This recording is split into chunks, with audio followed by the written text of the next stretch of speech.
autre parashat Mishpatim qu'on va dédier Bezrat Hashem Leilou Nishmat Simon Mesaouda Bat Fani Falche Shetehe Nishmatat Tzrora Bitzror Achaim Bezrat Hashem. Alors, Rabotai, on a une belle parasha mais qui est assez originale. Pourquoi? Parce que lorsque on remarque qu'à la fin de parashat Yitro, on a Aseret Hadevarim, Aseret Hadiberot, et à la fin de la paracha de Mishpatim, c'est là que les Béné Israël ont enfin accepté cette Torah comme il se devait par le Naaseh Venishma. Donc c'est vraiment à la toute fin de la paracha de Mishpatim.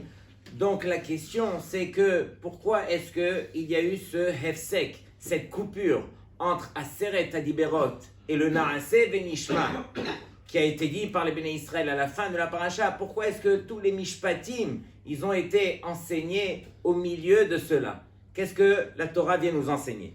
Avant d'en arriver là, alors je vous ferai remarquer déjà que dans les Aseret Hadiberot, Akadosh Baruch Hu, lui, a tout fait pour qu'on reçoive quelque part les tables de la loi, c'est comme ça qu'on les appelle, mais d'un côté, il y a les commandements qui traite de Ben Adam la Makom, et de l'autre côté, Ben Adam la Havero.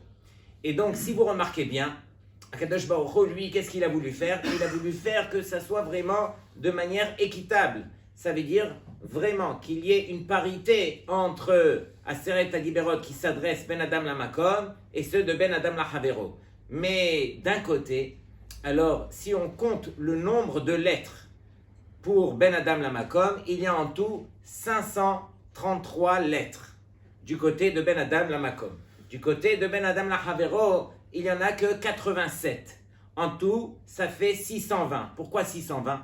Ça représente les 613 mitzvot de la Torah, plus les 7 midei Rabbanan, en tout 620. Mais encore une fois, pourquoi est-ce que Akadosh Baruch Hu, il a fait comme ça?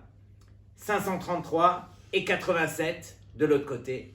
Akadosh Baruch Hu, il dit, regardez bien, lorsque d'un côté j'ai mis 533, c'est que j'ai dû rapetissir vraiment toutes les lettres pour qu'elles puissent rentrer à l'intérieur.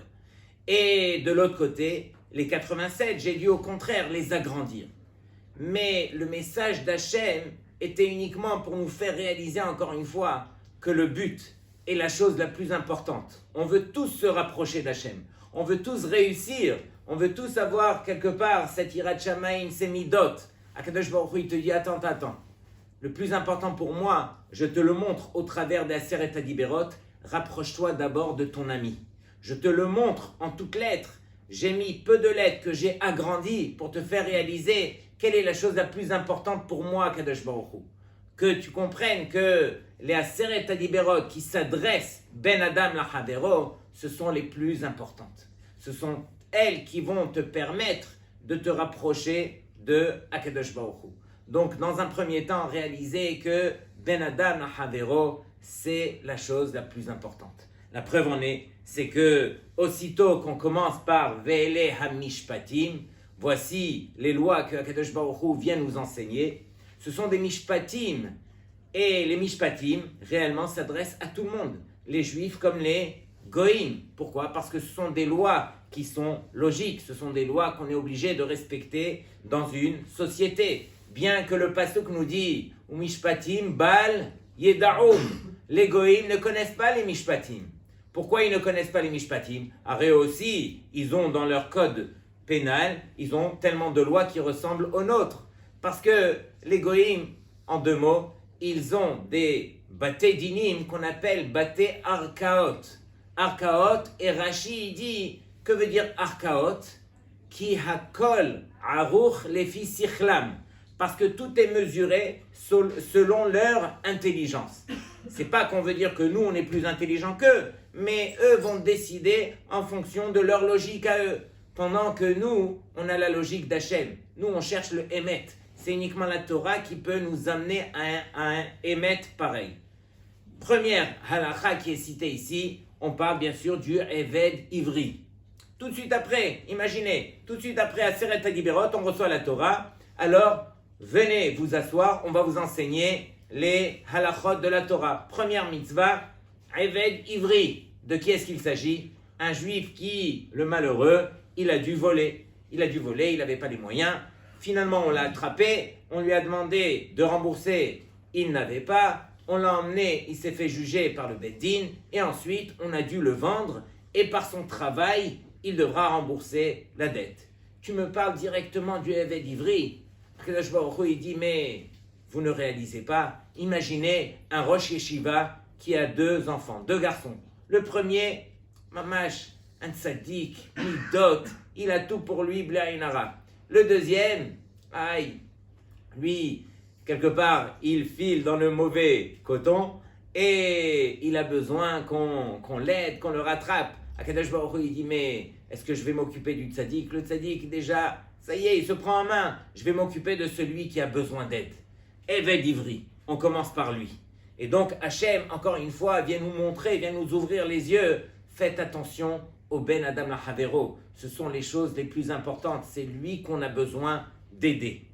Avant de revenir sur le Eved Ivri, regardez bien ce que la Gemara, dans Masechet Kiddushin, vient nous enseigner. La Gemara, regardez bien.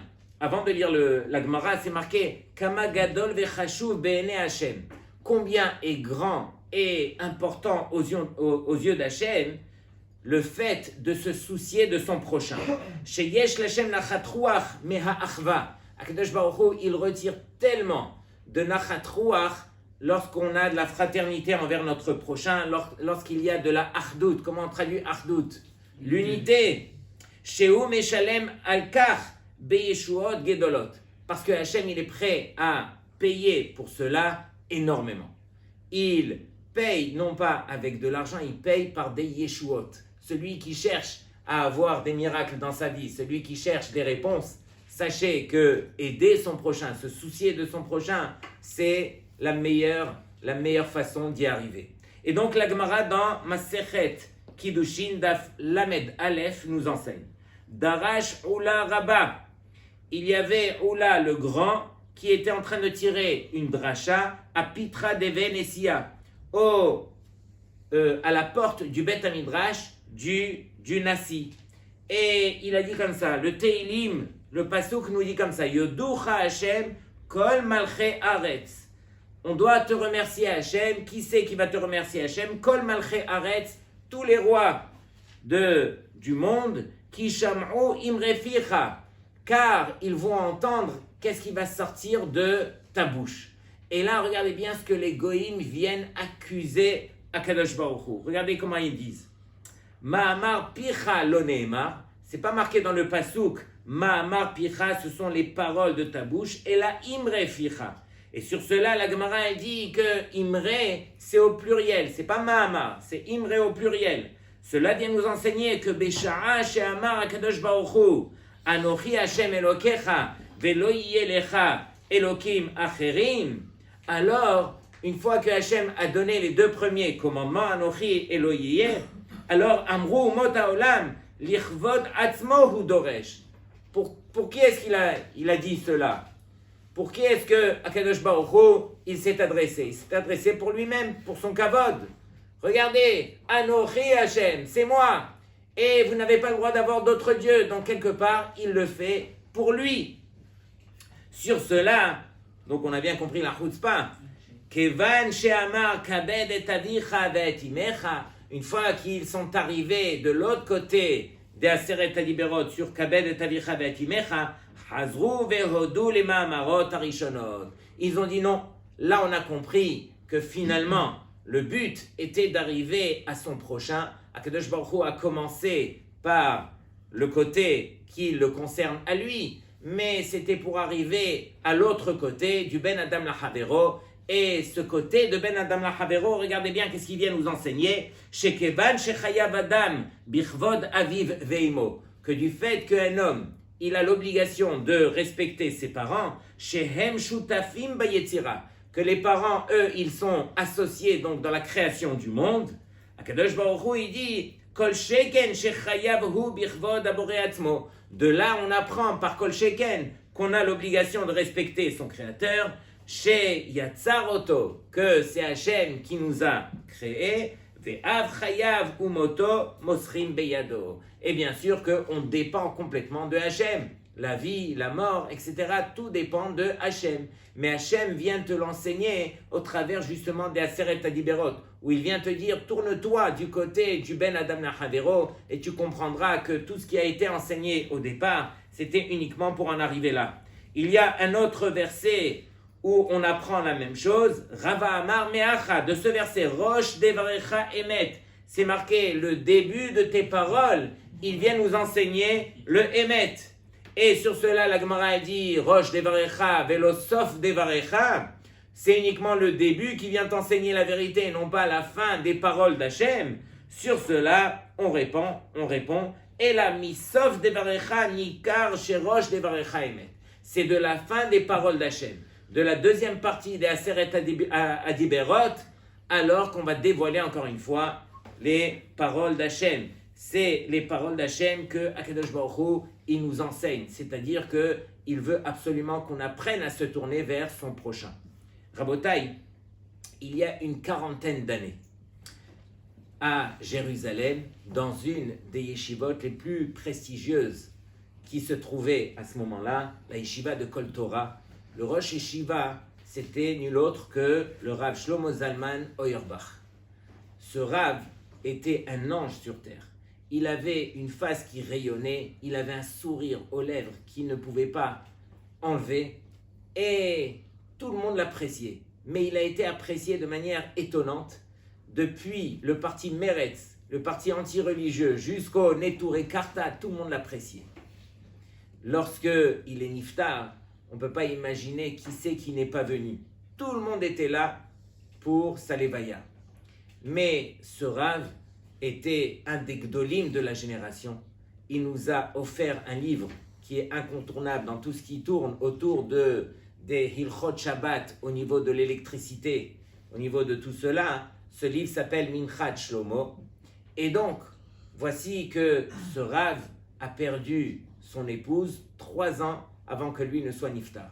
Et lorsque la rabbinite est nifteret, alors bien sûr, tout le monde est venu pour le kavod du gadol, et ses élèves les plus proches ont eu très peur pour lui parce qu'il était déjà à un âge très avancé, il était assez faible, et donc ils se sont mis autour de lui, ils ont mis les mains, ils se sont attrapés par les mains, et ils ont fait comme ça une bague.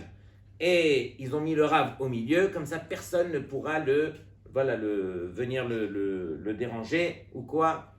Et donc, le Rav, il a demandé à ses élèves, rapprochez-moi du corps. Et donc, on a rapproché le Rav du corps et il s'est adressé à sa femme, les derniers moments avant d'enterrer sa femme. Alors chérie, tu sais très bien que je ne dois pas te demander pardon pour quoi que ce soit. De ma vie, je ne t'ai jamais fait quoi que ce soit qui aurait pu t'offenser ou te faire de la peine de n'importe quelle façon. Mais si je te demande pardon, c'est uniquement parce que le minhag est de demander pardon. C'est la raison pour laquelle je te demande pardon. Cette histoire, elle est connue, elle est écrite dans tous les livres. Dans tous les livres, tout le monde connaît la grandeur de ce Rav, entre autres par rapport à cette histoire, qui a fait le tour du monde. On ne peut pas imaginer un Rav qui, après 54 ans de mariage avec son épouse, il arrive au moment de vérité, au moment où on va l'enterrer. Chérie, je n'ai pas à te demander pardon, je ne t'ai jamais fait quoi que ce soit de négatif. Imaginez la grandeur. Bien sûr que cette histoire ne peut pas s'adresser à qui que ce soit. Nous déjà, à la fin des Sheva Brachot, on doit déjà demander Mehila à notre femme, tellement qu'on n'est pas de ce niveau. Mais l'histoire, je vous la raconte non pas pour cette chose-là que tout le monde connaît, je vous la raconte pour la suite. La suite, elle a été racontée par un de ces talmidim qui tenait justement cette bague autour du Rav et qui, à la fin de l'enterrement, il a pris le Rav, l'a ramené en voiture chez lui à la maison. Et lorsqu'il était tout seul dans la voiture, il dit « Kvod Rav Mechila, je ne peux pas m'empêcher, je suis obligé de demander parce que Torahi velimod ani tzarich, et je suis obligé de vérifier avec vous. Kvod Rav, vous n'avez jamais eu d'histoire avec votre femme? Vous avez vécu avec elle pendant 54 ans. Il n'y a jamais eu quelque chose entre vous. Comment est-ce que vous avez pu avoir ce niveau de dire « Je ne t'ai jamais rien fait de mal ». Alors écoutez bien la réponse du Rav. Et peut-être que c'est une chose qu'on devrait garder dans notre cœur, parce que cette chose-là nous permettra de nous rapprocher de notre prochain dans toutes les conditions. Toutes les conditions, que ce soit envers nos parents, que ce soit envers notre conjoint, envers nos enfants, etc. C'est quelque chose qu'on doit prendre sur nous. Le Rav, il a dit comme ça. Il a dit, c'est très facile d'arriver à quelque chose qui s'appelle bikoret. Bikoret, ce sont les remarques, les critiques, les reproches. Ça, on est les professionnels. C'est quelque chose de gratuit. Mais il dit, de ma vie, je me suis obligé que avant de faire une remarque, un reproche de n'importe quelle façon, alors la première chose que j'ai voulu faire, c'est justement lui montrer à ma femme combien je l'apprécie. Et donc, je me suis obligé de faire quelque chose qui s'appelle des compliments. Les compliments et les shvachim et les louanges, c'est ce que je devais réfléchir avant de dire quoi que ce soit que je voulais lui faire en tant que remarque. Et donc, j'enveloppais les reproches, les remarques par des louanges, par des mots qui étaient positifs avant de lui faire les reproches et après de lui avoir fait les reproches. Donc quand on enveloppe les choses, la chose, elle passe comme une lettre à la poste. Je me rappelle d'une histoire, il y avait une fois une femme mariée qui passait le Shabbat chez sa belle famille. Et voici que son mari, devant toute sa famille, alors il a dit des choses sur sa femme et sa femme se sentait très très mal. Elle se sentait tellement vexée, rabaissée par les paroles de son mari qu'elle voulait lui sauter dessus. Mais elle s'est dit, je ne peux pas le faire devant ma belle famille et tout. Attends qu'on rentre à la maison. Et on rentre à la maison et elle se dit, je lui tombe dessus maintenant ou pas? Mais si je lui tombe dessus maintenant, alors on ne sait pas. Je vais lui dire un mot comme ça, peut-être qu'il va mal me répondre, et peut-être que truc, et très très vite, on arrive jusqu'en haut de la tour Eiffel, et je suis encore poli. Et donc elle s'est dit, non, il faut que je prenne sur moi un peu de sagesse pour trouver le moyen de lui dire pour qu'il l'accepte. De toute façon, moi ce que je cherche, c'est pas de lui rentrer dedans, c'est de lui expliquer que je ne voudrais plus qu'il fasse une chose pareille, et qu'il réalise le mal que ça m'a fait. Et donc, elle réfléchit et elle dit, c'est bon. Elle laisse son mari rentrer à la maison, il se pose, elle lui sert à boire, il prend son sefer ou bien son journal et il s'assoit et il est assis en train de lire. Pendant qu'il est en train de lire, il est ragoua, il est tranquille. Voici qu'elle lui lance depuis la cuisine, « Chérie, je te dois des remerciements. » Et lui, il est plongé dans son journal, il lève les yeux, tu me dois des remerciements. Déjà, il est curieux de voir c'est quoi la suite. Et elle lui dit, oui. Hier soir, j'étais épuisé. Et la vérité, j'ai pas pu faire la vaisselle. Quand je me suis réveillé ce matin, alors j'ai vu que tu avais lavé toute la vaisselle. Et entre nous, il n'y avait que 2 assiettes. Mais pour lui faire plaisir, elle lui a dit, j'ai vu que tu as lavé toute la vaisselle. Je te remercie.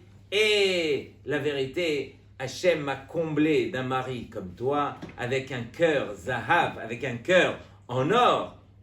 Et donc, pour celui qui est intelligent, j'aurais rajouté ces mots aussi. Si déjà, elle est intelligente cette femme et elle lui dit, tu as un cœur en or, alors qu'elle lui rajoute les mots, ce cœur en or que tu as dû hériter de ta maman. Quand elle dit ça, alors c'est sûr qu'elle a marqué tous les points qu'on aurait pu imaginer. Et donc, elle lui dit, non mais, Shabbat, on était chez ta famille, et tu as parlé comme ça, et tu m'as rabaissé, et truc. Et lui, à peine il entend ça, il lui dit, alors, Mechila, c'est la dernière fois, je me reprends, il n'y aura plus d'histoire pareille, et directement, quand c'est enveloppé, quand c'est bien fait, quand c'est bien dit, alors vadaï qu'on y arrive. Rav Shlomo Zalman Auerbach, regardez la sagesse d'un homme. Un ange sur terre. Il avait une maîtrise de sa personne, comme pas deux, mais il vient nous enseigner c'est quoi faire un reproche. Faire un reproche, c'est déjà considérer son prochain. C'est déjà lui apporter tout ce qu'il a besoin. On enveloppe les reproches de compliments au début, compliments à la fin. C'est uniquement de la sorte qu'il a pu dire au moment de vérité, chérie, tu sais très bien que je ne t'ai jamais pagati bach, je ne t'ai jamais fait de mal. Donc, Rabotai, c'est ça le Ben Adam, la Havero.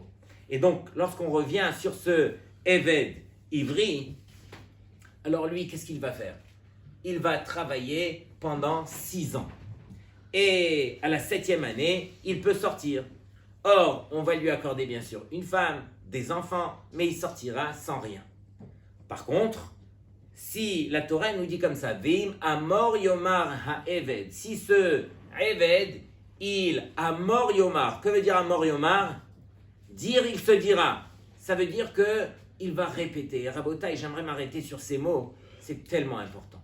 Lorsque un homme, il se parle à lui-même, il se répète les choses, sachez que de se répéter la chose, ça finit par entrer dans la tête. Ça devient notre vérité. Et donc, si on s'habitue à dire des mots qui sont positifs, alors à l'intérieur de soi, on va devenir positif. Par contre, si on se dit « Non, mais moi j'aime mon maître, j'aime ma femme, j'aime mes enfants. » Mais attends, mais tu as été esclave là-bas. Tu as été serviteur justement pour pouvoir payer tes dettes. Une fois qu'on te permet de sortir, rien que sort, ça y est, reprends ta vie, reprends-toi en main. Mais lui, pendant ces 6 ans, il s'est tellement répété dans sa tête « J'aime ma femme, j'aime mes enfants » que c'est devenu sa réalité. Il ne veut plus sortir pour autant et donc il reste coincé à l'intérieur. Quelque part, on essaye d'éduquer cet homme qui, lui, a fauté, mais on veut l'éduquer de la bonne façon. Mais ce que nous, au moins, on doit en retirer, c'est qu'il faut faire attention. De la manière dont on se parle, même à l'intérieur de soi, c'est de la manière dont on va devenir. Ok? Et donc, le plus important, c'est justement apprendre à réaliser un petit peu qu'est-ce que Akadosh Baruch Hu, il attend de nous. Je vous ai dit au départ que ici, Akadosh Baruch Hu, qu'est-ce qu'il a fait? Il nous a donné la Aseret HaDiberot. Tout de suite après, il y a ce Hefsek qui fait coupure, les Mishpatim, entre la fin de la paracha, dans le Perek Kaf Dalet, où là-bas, les Béné Israël, enfin, ils vont dire Naaseh venishma. Au début, ils disent uniquement Naaseh. Vous avez vu ou pas? Vayaran kol ha'am kol echad vayomeru. Le peuple a répondu en une seule voix Kol advarim asher diber Hashem Naaseh. Toutes les choses que Hashem nous a demandé de faire, Naaseh, on fera. Mais ça, c'est pas dans Mishpatim, ça, c'est dans Yitro. C'est dans Mishpatim. Ah, c'est Ok, je te lis Perek Kaf Dalet dans Mishpatim. Et à la suite de ce verset, alors on voit à la toute fin où là les Béné Israël, ils ont dit Naaseh venishma vaikar sefer haberit vaikra beoznei ha'am vayomeru kol asher diber Hashem Naaseh venishma. Tout ce que Hashem nous a enseigné, alors on sera prêt de faire. Donc Rabotai, regardez bien. Ici, il faut réaliser que toutes ces lois qu'Akadosh Baruch Hu a accordées aux Béné Israël, les Béné Israël ont réalisé combien le Ben Adam la Havero, il était tellement important. Et donc, quand les Béné Israël, ils ont apprécié le fait que Akadosh Baruch Hu, tout ce qu'il veut, c'est qu'on arrive à se rapprocher de son prochain, alors là, les Béné Israël étaient arrivés à ce niveau de pouvoir accepter, quelque part, entre guillemets, cette Torah, mais Ahava. Au début, ils l'ont reçu, mais qui c'est qui n'a pas eu peur, qui c'est qui n'a pas craint la parole d'Hachem lorsque Hachem s'est adressé et a dit Anochi Hachem Elokecha. Anochi Hachem Elokecha, les Béné Israël, ils ont reculé de 12 000.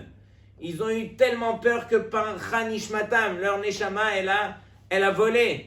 On ne comprend même pas ce qui s'est passé là-bas. Mais c'est sûr que quand Hachem s'est adressé à eux, alors ils ont eu une peur. Mais en fin de compte, ils ont compris qu'est-ce qui était marqué dans cette Torah. Que toute cette Torah, elle tourne autour du Ben Adam HaHavero en premier lieu. Ce sont tous les problèmes qu'il y a avec son prochain, les problèmes de dommages et intérêts, les problèmes de Nezikin, les problèmes de Shomrim.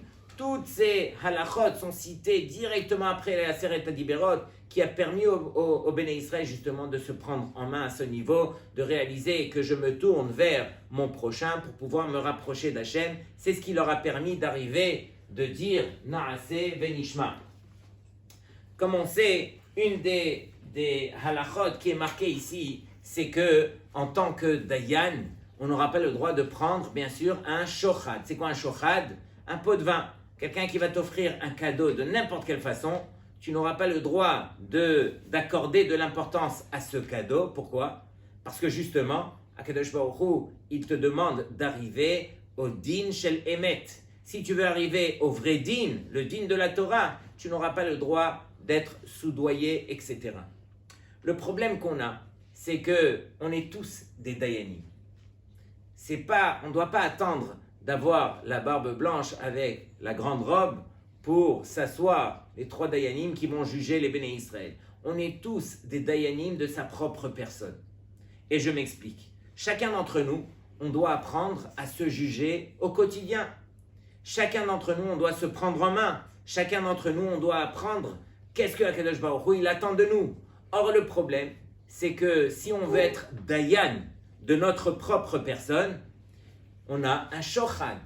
C'est quoi le shochad? C'est quoi le pot de vin que nous-mêmes, on a sur nous-mêmes? C'est quoi? Non. C'est quoi le Yetzer Hara? C'est que Adam Karov etzel atzmo.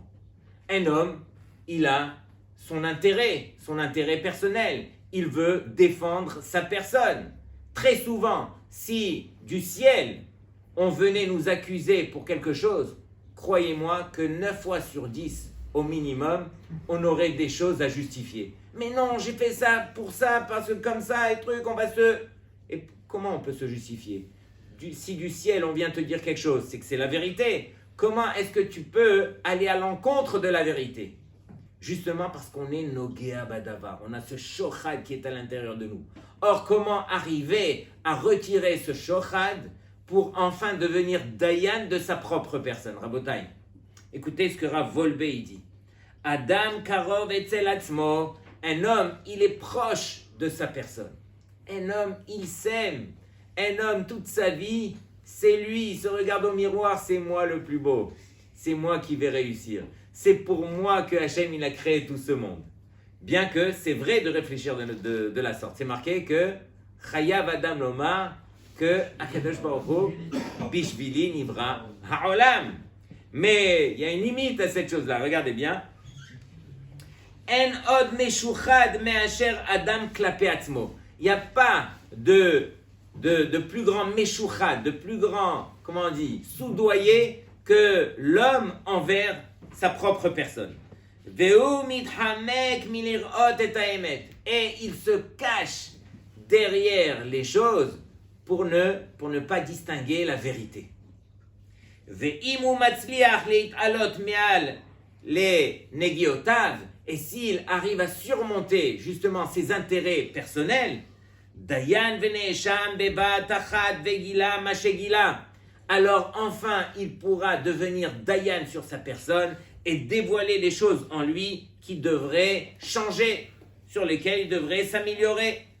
Et donc, tout ça pour dire que dans tous les cas, un homme, il doit apprendre aussi à voir la vérité sur lui-même. Mais Rav Wolbe continue et il dit « Je n'aimerais pas que vous compreniez que c'est uniquement sur le côté négatif qu'il y a à l'intérieur de vous. Sachez voir le côté positif qu'il y a à l'intérieur de vous. C'est ce côté positif qui vous permettra de grandir. Lorsque je dois apprendre à me juger à moi-même, alors que j'apprenne à me juger aussi et surtout par rapport à mes qualités. Je peux aller voir mes parents, je peux aller voir des gens qui m'aiment bien et qui peuvent me dire « Voilà, je vois en toi telle et telle chose qui est assez spéciale. » Et chacun d'entre nous, chaque Ben Israël, il a un truc qui lui est propre à lui, un truc qui est spécial. C'est ça la grandeur de Hachem qui a créé l'homme. Mais lorsqu'on réalise le bien qu'on représente, alors on peut se retourner vers Hachem et dire à Hachem « Ok, j'accepte les reproches, j'accepte de changer telle et telle chose parce que je comprends que je suis là pour m'améliorer. » Donc Rabotai, ve'ele hamishpatim asher tasim lifnehem, que tu mettras devant eux et non pas devant les goïms, parce que nous on est là pour s'améliorer, pour se coller à son prochain, pour faire des efforts, pour changer, pour se transformer. C'est ça, ve'ele hamishpatim, qui nous amèneront à pouvoir dire les secrets que même les anges n'ont pas pu découvrir sur terre du Naaseh Venishma. Shabbat Shalom.